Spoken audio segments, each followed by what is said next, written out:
Hello, welcome to my blog. My name's Edward Kingham and this video is all about who I am in the sector and what makes me special in comparison to other professionals. So I started as a police cadet when I was 16 and there I started doing a lot of placements in different schools and I really enjoyed the atmosphere of schools. I loved the fact that you could influence these children's lives, and I also loved how highly trained other professionals were and how much you could learn from them. So when I was 18 I decided to leave the police and pursue a career in education. So I started as a nursery apprentice when I was 18 at Blenheim Primary School. I had no qualifications at that point when it came to childcare, so I did my level 3. And from there I managed to get a job in the school because Blenheim Primary School's children's centre is attached to the primary school as well. And I started as a one-to-one in Blenheim Primary School with a young boy. And I decided after I finished my level 3 that I should do my level 5 because it was really interesting to me going above and beyond as an advanced practitioner, and I was really keen to become a teacher. I didn't know what area I wanted to do yet, but I definitely knew teaching was the kind of path for me. So I decided after doing my level 5 I carried on in the school doing different bits and bobs until I started working in the Cube, it's called, and that's our special needs class that has 17 children, all with statements and EHCPs, and that has 7 adults in it.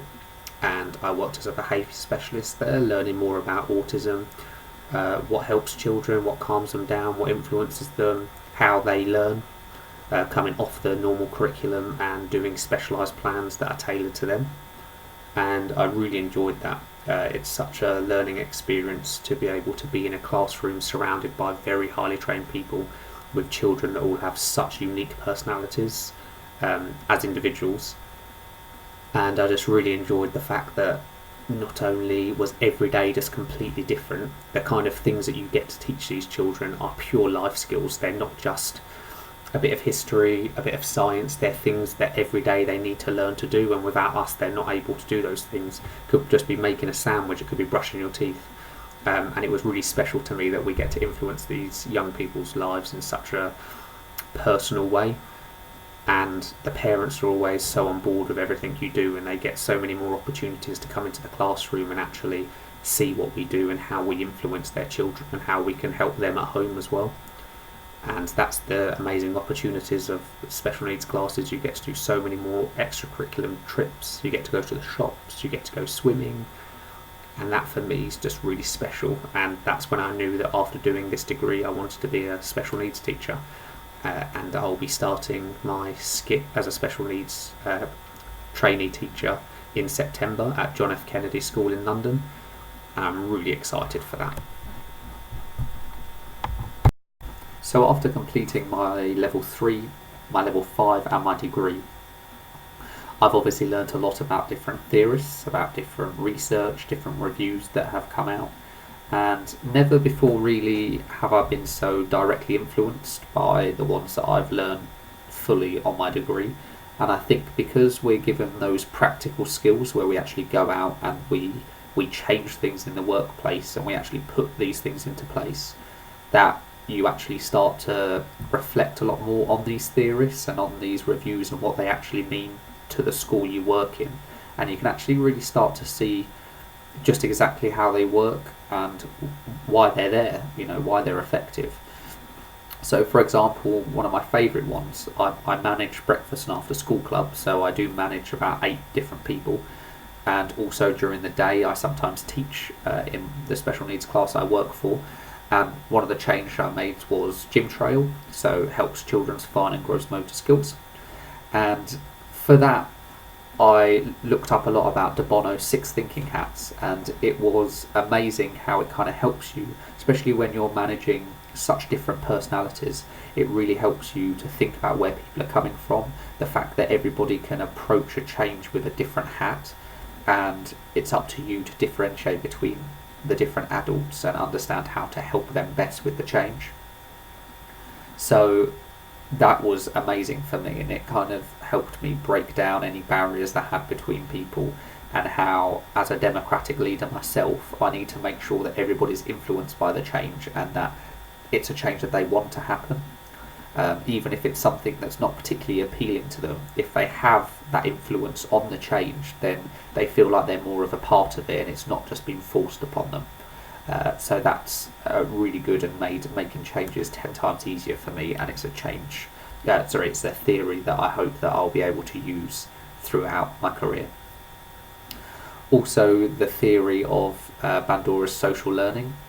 I found this extremely interesting, and when I was able to go into my special needs class after really reading through his theory, it made a lot of sense to me. These children do observe so much behaviour in the classroom from adults and their peers that it's really important what they see is positive and helps them achieve their goals.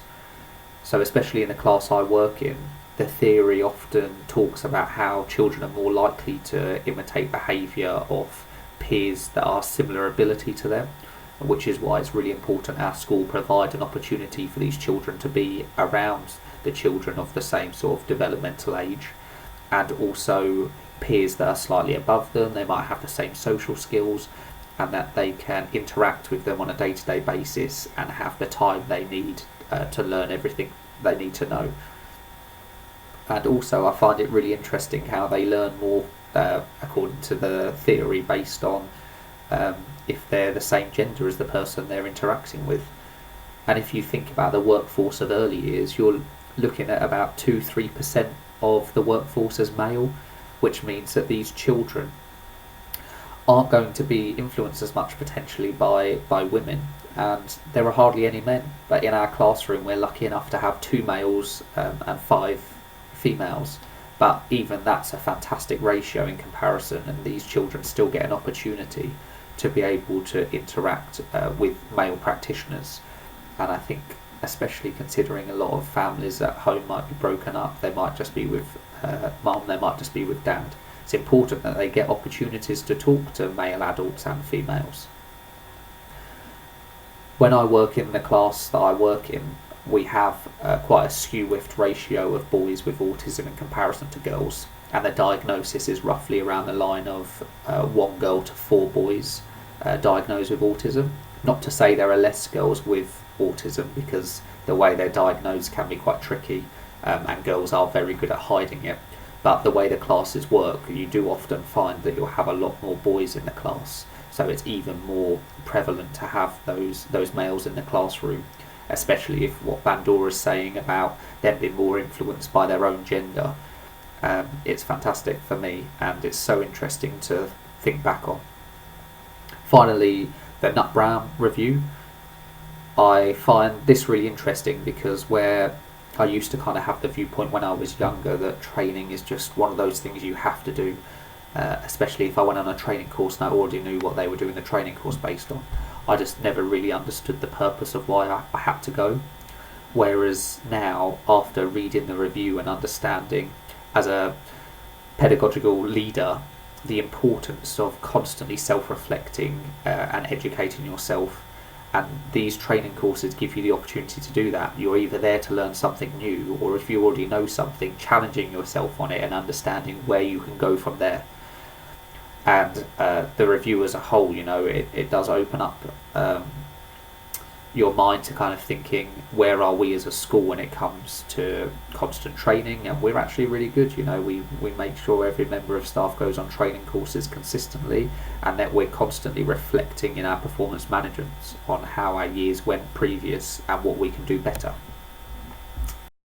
And I think this is really what makes me special in the sector, and as a professional I think that I don't just learn these different theorists, and I don't just learn the different techniques to lead and then just move on. I actually get influenced by them and I try to put them into practice as much as possible, and I wake up every day just so excited at the thought of how we can help these children today. I love the conversations you have with the children, and I always make sure I try my best just to listen to every single thing they have to say, to make sure that they get the same kind of gratitude from the conversation that I do.